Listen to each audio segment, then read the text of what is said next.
Iċ-ċelebrant tal-qudiesa tal-lejla huwa Monsinjur Carmelo Refalo.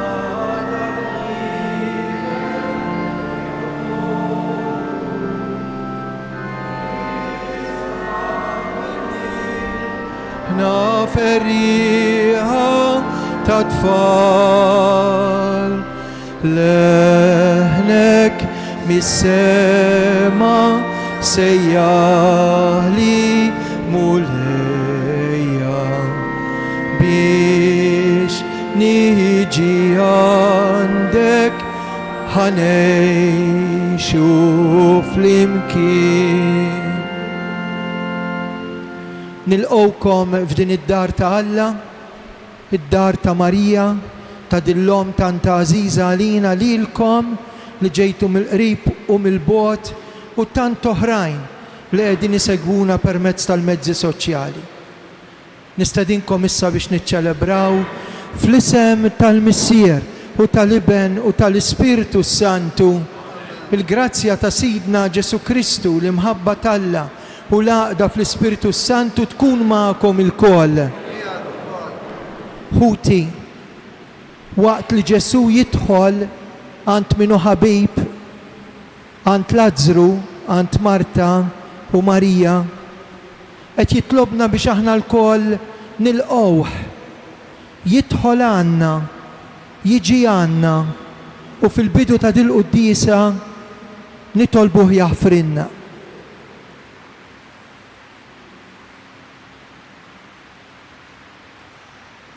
Nistqar l-Alla li jista' kollox li l-komħut li jiena dnibt ħafna bil-ħsieb bil-klim u bl-emil billi ħallejt mirjieti.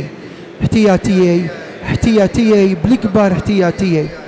Għalhekk nitlob l-imqazza Marija dejjem Verġni, l-anġlu u l-qaddisin kollha u lilkom ħuti biex titolbu għalija.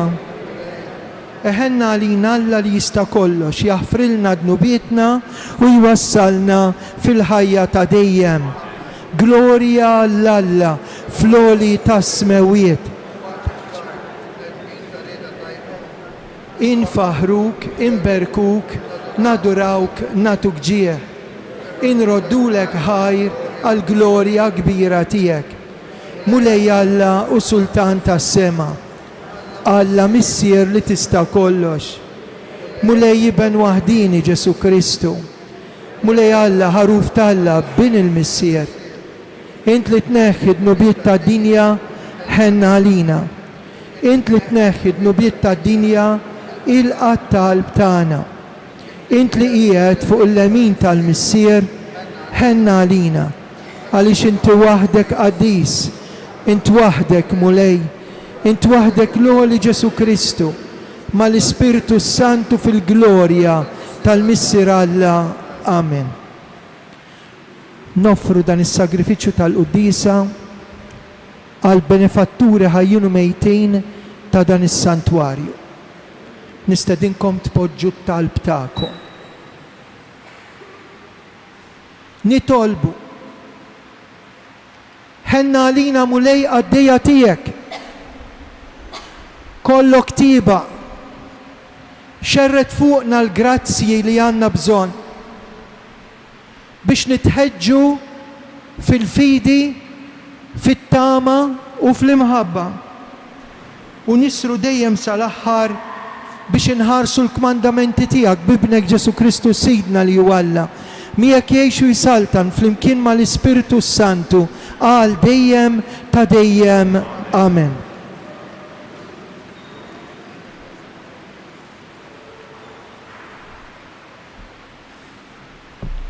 Qari mill-ktieb tal-Ġenesi. F'dak iż-żmien Il-mulej der lill-Abram ħdejn il-ballut ta' Mamri u hu kien fil-bib tal-għarix fl-aqwa ta' sħana tal-jum. U refa' għajnejh u ħares u rat li t-tirġiel waqfin qudiemu u malli rahom mar jiġri jilqagħhom mill-bib tal-għarix u nxteħed wiċċu fl-art qudiemhom. U qal, Sidi, jekk jinsib tħniena f'għajnejk, tibqax għaddej minn quddiem il-qaddej tiegħek, ħanġib ftit ilma u waħslu riġlejkom u strieħu taħt is-siġra sakemm inġbilkom gidma ħobs biex titrejqu. Imbagħad tibqgħu sejrin. Għax għalhekk għaddejtu għand il-qaddej tagħkom. U huma qalulu tajjeb, għamel kif għedt. U Abram ħaffef lejn l-għarix ħdejn Sara u qalilha, fittex lesti 3 sijan smit, għaġnu u għamlu ftajjar. U Abram mar jiġri ħdejn il-baqar u ħan oġol tari u sabiħ u taħ l-qaddej. U dan fittex il-estieħ u ħan il-baqta u l-ħalib u l-oġol li kien lesta u qegħdhom qudiemhom. U hu baqa' bil-wieqfa qudiemhom taħt is-siġra u huma bdew jieklu. U staqsewh, fejn hi Sara martek? U hu weġibhom, hemm qiegħda fil-għarix. U qallu, nerġa' niġi għandek bħal da żmien sena u wara Sara martek ikollha ġieben. Il-kelma tal-mulej. Salm responsorjali, mulej, min jgħammar fid-dar tiegħek? Min jgħix blaħtija u jagħmel it-tajjeb, min jgħid is-sewwa f'qalbu, min ma jqassax bil-sinu, ngħidu mulej, min jgħammar fid-dar tiegħek? Min ma jagħmilx deni lil ġaru u ma jajjarx lill-ajru, min ma jistmax lill-bniedem ħażin, imma jweġġaħ lil dawk li jibżgħu mill-mulej, ngħidu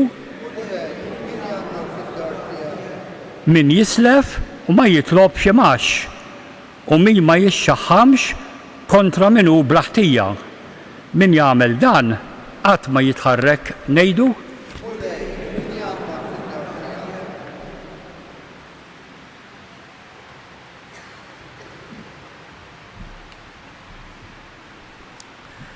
Qari mill-ittra ta' San Pawl Apostlu lil Kolissin.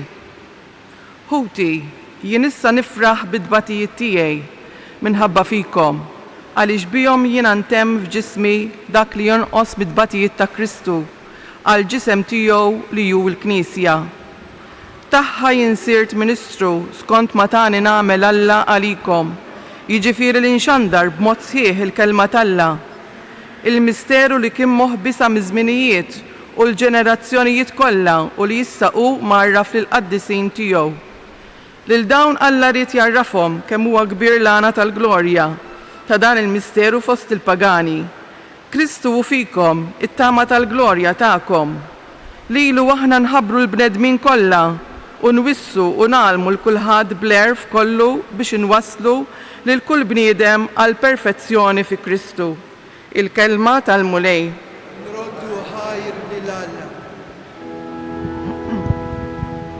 Alleluja, alleluja, alleluja, alleluja,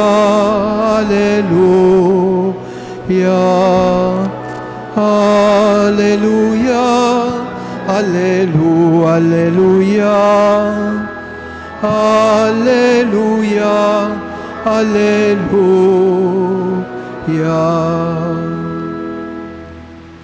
Ħenjin dawk li jisimgħu il-kelma b'qalb tajba u sinċira, jożżuha u jagħmlu l-frott billi jżommu sħiħ.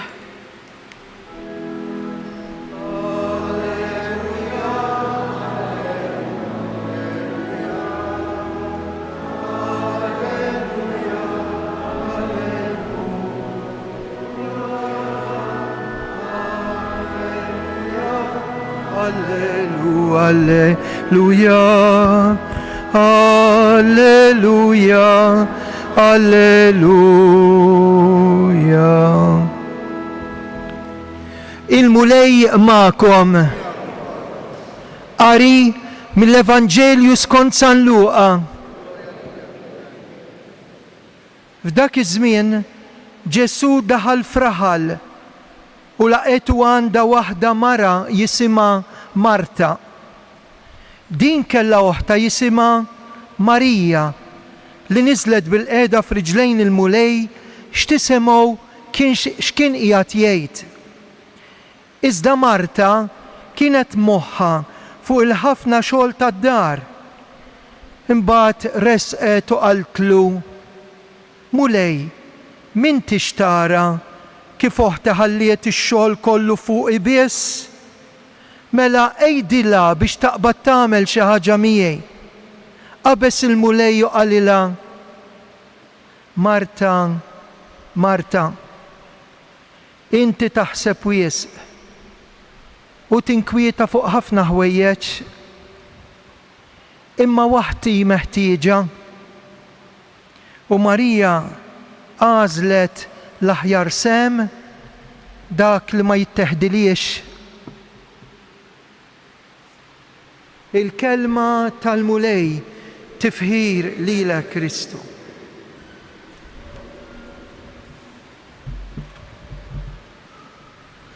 Naħseb li ġili ġralkom bħali, ġili tmur għand xi ħadd jistednuk id-dar u tgħid imma kemm huma nies li jilqgħuk. U għandna dik l-espressjoni bil-Malti tgħid tħossok id-dar. Ġili tkun qalb l-emigranti, ġili tkun għand xi nies jew parroċċa barra minn Malta. U tinduna kemm ikun hemm nies illi kapaċi jilqgħu. Intom indunajtu llum li Ġesu għandu l-ħbieb. U marant il-ħbieb kienu 3. Wieħed minnhom ximmiet bkieħ kien jixmu Lażru.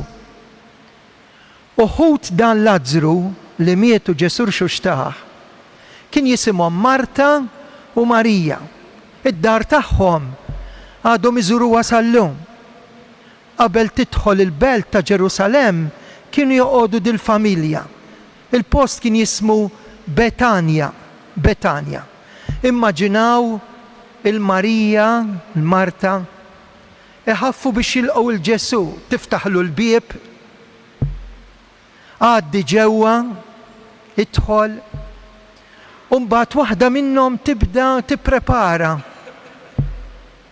Ix-xammar tilbes il-fardal u tipprova tipprepara għal Ġesu. Marija min-naħa l-oħra niżlet u qagħdet tisma'.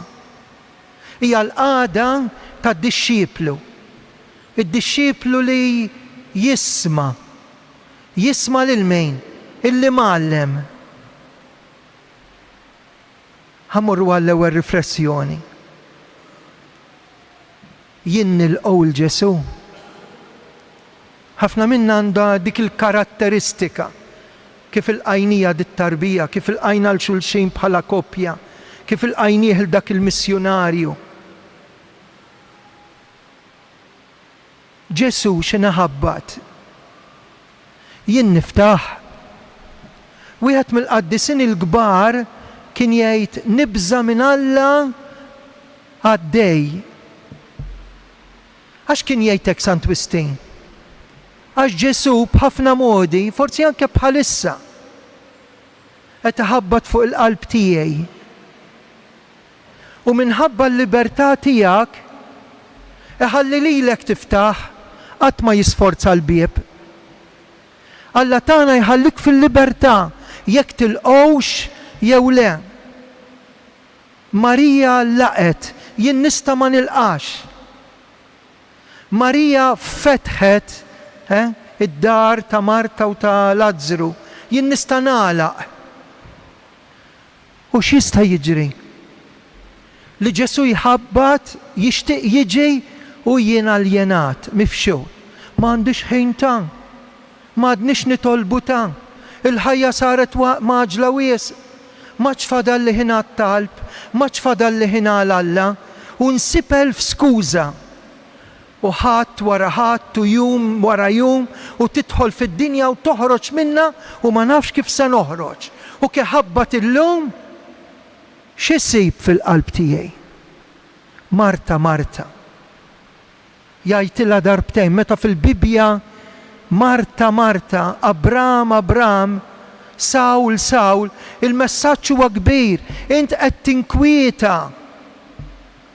Kemm ninkwetawux għal ħafna affarijiet li jgħaddu. Int qed titħabat fuq ħafna ħwejjeġ, imma barra dik hemm xi ħaġa oħra li għandna nitħabtu u ninkwetaw għalija. Ara Marija għażlet is-sem it-tajjeb u dak is-sem ma jittaħieġ. Xi fisser? Jien irrid nażel l-imħabba.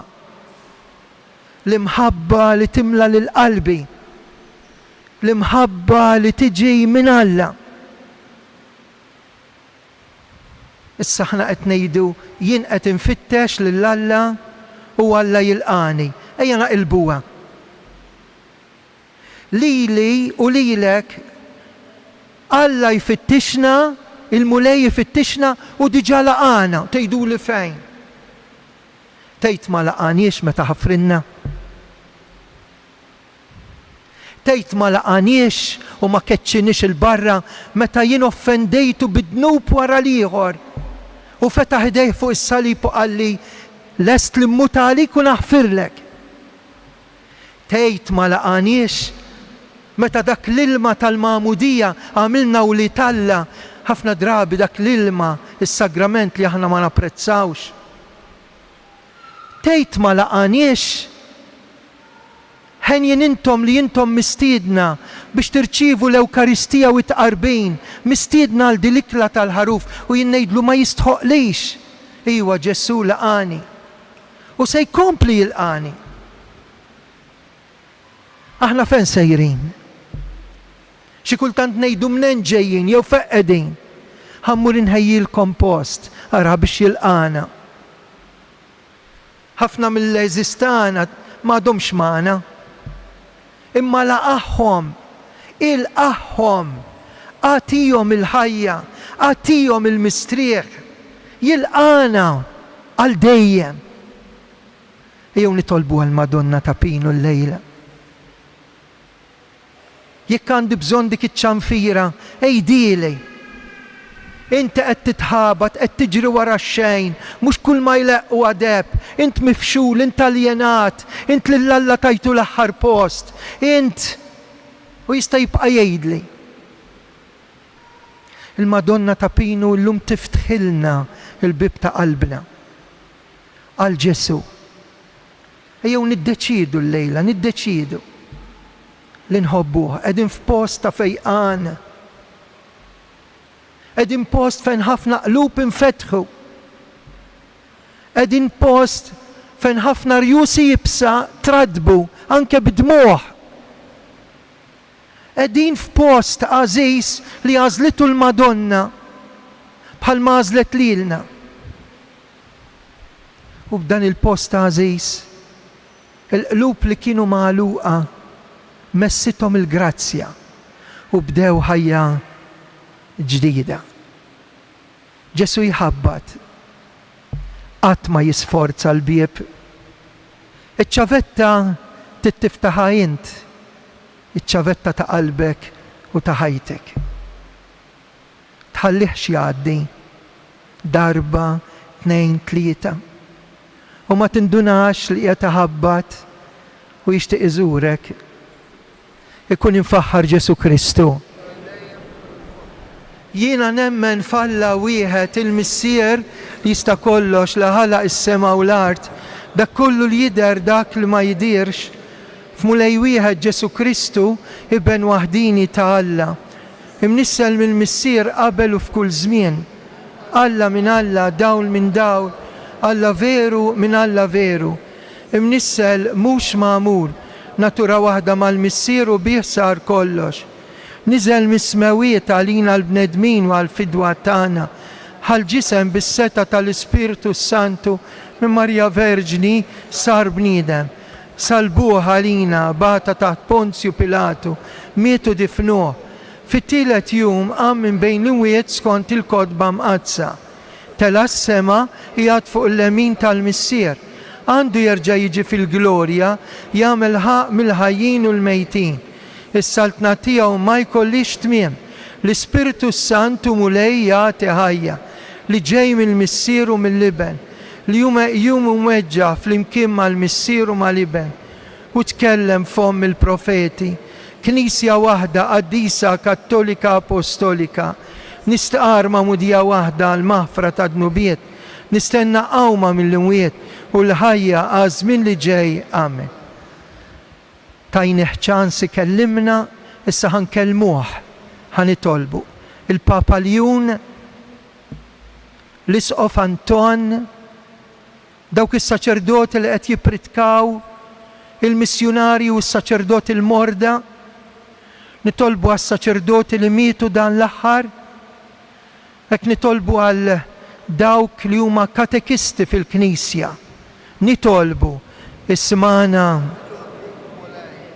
nitolbu għal parroċċa ta' Gaza. Reġgħu ħadu żball, u kemm żball għandumu nieħdu, anke l-kappillan ferew. Kemm għandumu nieħdu żbalji? Wieħed, tnejn, tlieta nissapportuhom. Imissa dejjem żbalji, noqtlu, knisja dedikata lis-Sagra Familja fejn kienu qed jagħtu lill-anzjani u lit-tfal l-għajnuna. Kappillan li l-Papa Franġisku kien iċempillu ta' kuljum. Nitolbu għal komunità mhux biss Nisranija hemmhekk ġewwa Gaza City, imma wkoll Ortodossa, iżgħar minn tagħna, imma dawn huma bnedmin anke li kienu ta' reliġjonijiet oħra. U nitolbu għas-Sirja, kull min qed jistqar li hu Nisrani qed joqtluhom. Hekk jew nitolbu għad-dinja bilaċċa għall paċi, nitolbu. Niftakru f'dawk in-nies li ġew hawnhekk illum, intom li ġibtu tfal u qed tirrakkuntawlhom l-istorja ta' x'ġara hawnhekk. Intom li ġibtu trabi biex tippreżentawhom. Int li qed tieħu l-kimoterapija. Int li taf li għandek marda terminali. Inti li taf li tħall vizzju ikraħ u qed joħodlok il-paċi ta' qalbek. Int li għandek il-problemi tal-fedeltà fi żwieġ. Int li tixtieq tfieq għax il-sinek jikmandak. Lilna ejjew nitolbu l-fejqan, nitolbu l-professuri, t-tobba u dawk li qed jikkuraw il-marit, nitolbu smana. Fiskiet l-aħħar talba jekk trid tista' tkun tiegħek.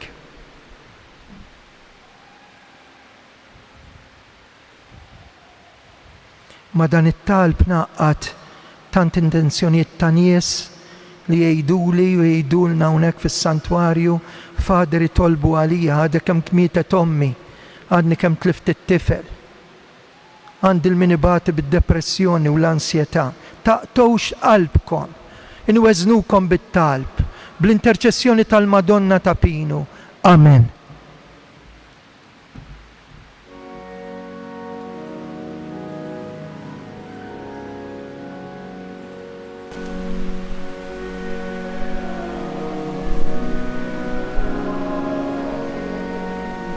Mil-għamli bih tajjiċna il-ħobs li jaqat il-bnedmin ma jibnek Kristus jibna.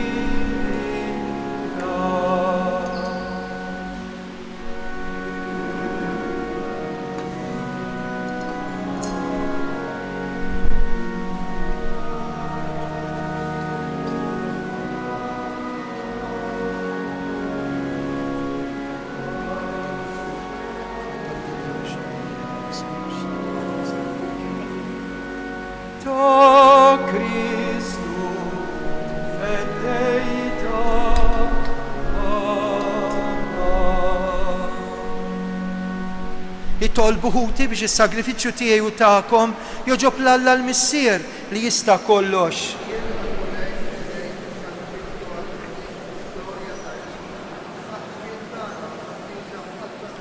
U Alla, inti ġbart u temmejt is-sakrifiċċji kollha tal-patt il-qadim f'patt wieħed u perfett, dak tal-patt il-ġdid. Ilqa' das-sagrifiċċju flimkien mal-ħajja tagħna bil-ferħ u n-niket tagħha bi Kristu Sidna. Il-mulej magħkom. Nerfgħu qlubna l fuq. Żuħajl il-mulej Alla tagħna. Sewwa xieraq mulej tajjeb u taġita s-salvazzjoni tagħna li dejjem u kullimkien inroddulek ħajr bi Kristu Sidna. Int ħlaqt id-dinja b'kull ma fija, qassamt il-jiem u żminijiet, sawwart il-bniedem skont ix-xbija tiegħek, qedtu fuq l-eġubijiet tal-ħolqien biex fismek jaħkem fuq l-ħlejjaq kollha u jfaħrek fl-emejjel kbar tiegħek bi Kristu Sidna. Għalhekk mal-qaddisin, il-ħbieb li għandna fil-ġenna, bil-ferħ, bil-qalb, intennulek. Qaddis isma witular mimlija bil-glorja tiegħek. Imbirek minn ġej fisem il-mulej u sal.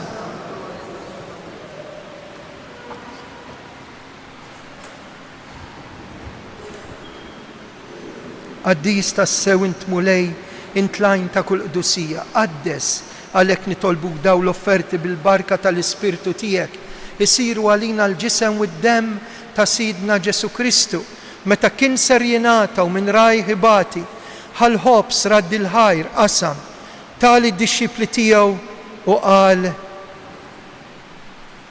ħudu u kulu il-koll minn dan għax dan huwa ġismi li jingħata likom.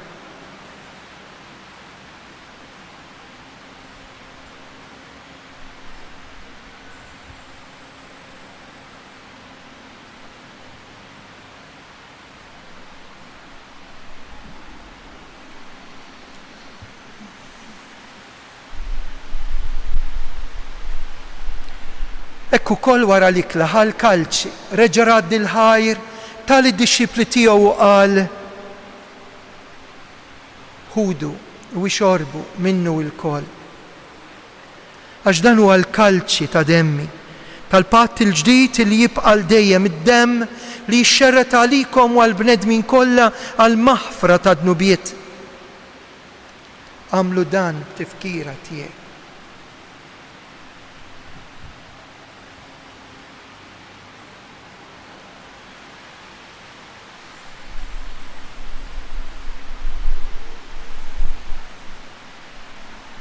Dan hu il-misteru tal-fidi inħabbru, inxandru, nistennewk għalhekk aħna u nagħmlu dan tifkira tal-mewt u l-qawmien ta' Sidna Ġesu. Nofrulek il-ħobs tal-ħajja, l-kalċi tas-salvazzjoni, irroddulek ħajr, intoġbok tilqana hawn quddiemek biex naqduk. Miċ-ċokontana qed nitolbu l-Ispirtu Santu, l-Ispirtu Santu. Jaqadna ġisem wieħed lilna li nieħdu semm il-ġisem u d-demm ta' Kristu. Ftakar mulej fil-Knisja tiegħek imxerda mad-dinja kollha. Wettaqa' fl-imħabba mal-Papaljun, l-Isqof Anton, il-Ministri tiegħek kollha. Ftakar bil-benefatturi mejtin tas-santwarju. Ftakar fil-mejtin kollha. Daħħalhom quddiemek fid-dawl tas-sebħ tiegħek. Ħenna lina l-koll nitolbu, katililna u koll il-wirt tal-ħajja ta' dejjem mal-Verġni Mqazzom Malla Marija, San Giusepp, San George Preka u l-qaddisin kollha li jgħixu fil-ħbiberja tiegħek sa mill-bidu tad-din jagħmel li magħhom infaħruk, insebħuk Ġesu Kristu ibnek. Bi Kristu ma' Kristu u fi Kristu jingħata lilek Alla Missier li tista' kollox. Flimkien ma l-Ispirtu Santu, kull ġih, kull glorja, għal dejjem ta' dejjem. Amen. Ħbib tiegħi, Ġesu mar ant Marta, Marija u Lazzru imma ġie hawnhekk ukoll. Hawnhekk għandna l-Ġesu. Namlu l-qalb u intennu t-talba tas-salvazzjoni tagħna, missierna jinti fis-sma.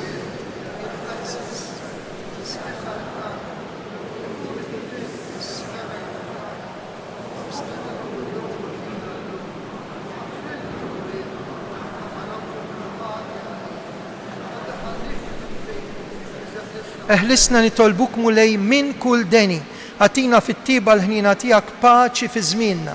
Hekk inkunu ħielsa dejjem midnub, imħarsa minn kull xorta ta' nkwiet. Aħna nistennew u nittamaw lena u l-miġja tas-Salvatur tagħna Ġesu Kristu. Mulej Ġesu dak li l-apostli qed tgħidu lilna. Inħallilkom is-sliem. Natikom il-paċi tiegħi. La tħaresx lejn dnubietna, iżda ħares lejn il-fidi tal-Knisja tiegħek. Għatija slimu laqda li jintrid fija, int li tgħix wis-saltan għal dejjem ta' dejjem.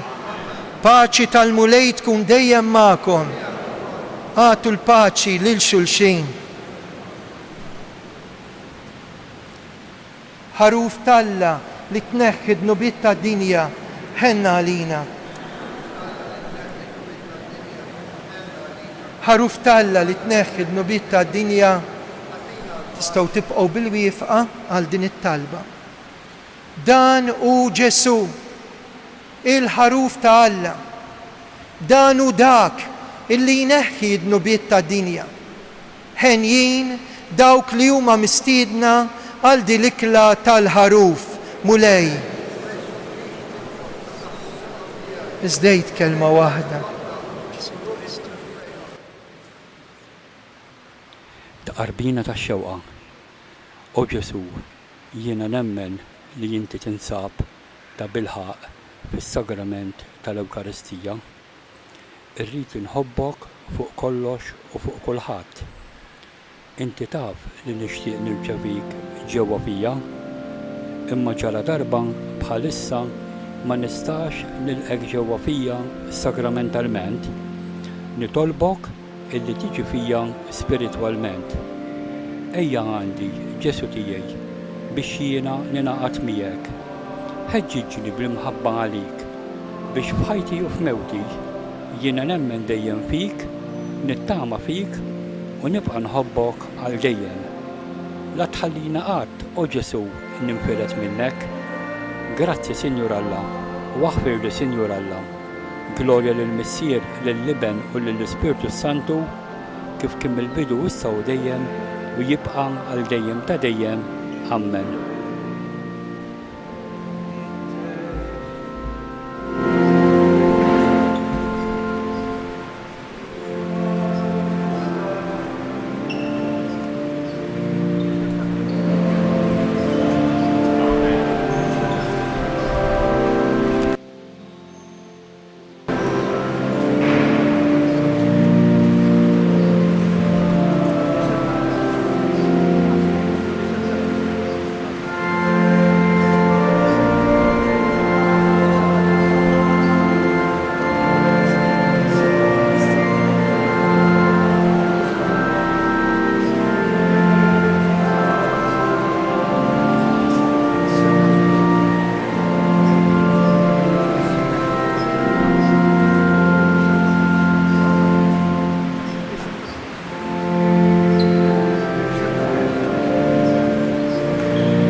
fi ftit skiet ejjew nikkomunikaw il-ferħ ta' qalbna li Ġesu ġie joqgħod għandna.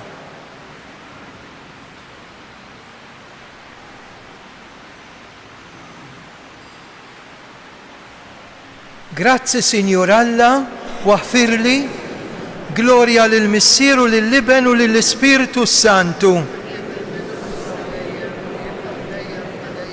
Nitolbu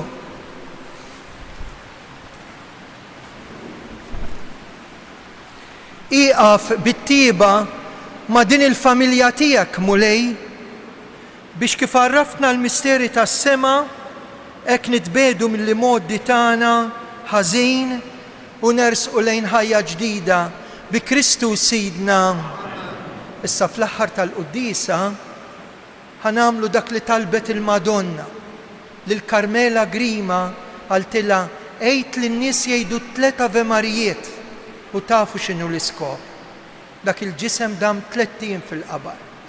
X'innejdu dawn it-3 Ave Marijiet nitlob għal kull wieħed u waħda minkom mill-bogħod u mill-qrib u dawk in-nies li jgħidulna Fader itolbu għalina f'riġlejn il-Madonna. Wara għal min jixtieq nidħol fil-kappella fejn hemm il-kwadru mnenġi l-leħen tal-Madonna. U hemmhekk għal min jixtieq nagħmlu ftit mumenti ta' talb partikolari. Il-mulej magħkom. Fl-okkażjoni tal-festa ta' Sant'Anna u San Ġwakin bħallum ġimgħa ser issir qudiesa fil-beraħ fid-Dwejra fil-Kappella ta' Sant'Anna. Tinsewx jew ukoll il-ġublew il-festa tan-nanniet għax dawn huma n-nanniet ta' Ġesu u l-ġenituri tal-Madonna. Il-qudiesa tkun fis-7:30 fid-Dwejra quddiem il-Kappella ta' Sant'Anna. Iberikkom Alla li jista' kollox, il-Missier l-Iben u l-Ispiritu Santu. Slima lik Marija, bil-grazzja mija, bil-kulejja, bil-birtik posti tisa, bil-birek il-frottat tija Ġesu. Nisa Marija u Alla, l-obalina mit-tefri, nissew tessija Slima lik Marija, bil-grazzja mija, bil-kulejja, bil-birtik posti tisa, bil-birek il-frottat tija Ġesu.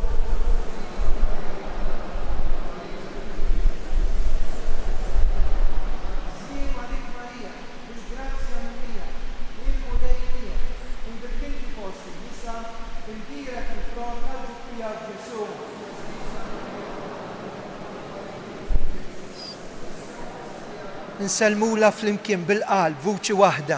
Madonna ta' Pinu, Sultana tal-familja, ħarstek fuqna dejjem żomm. Morru fil-paċi ta' Kristu.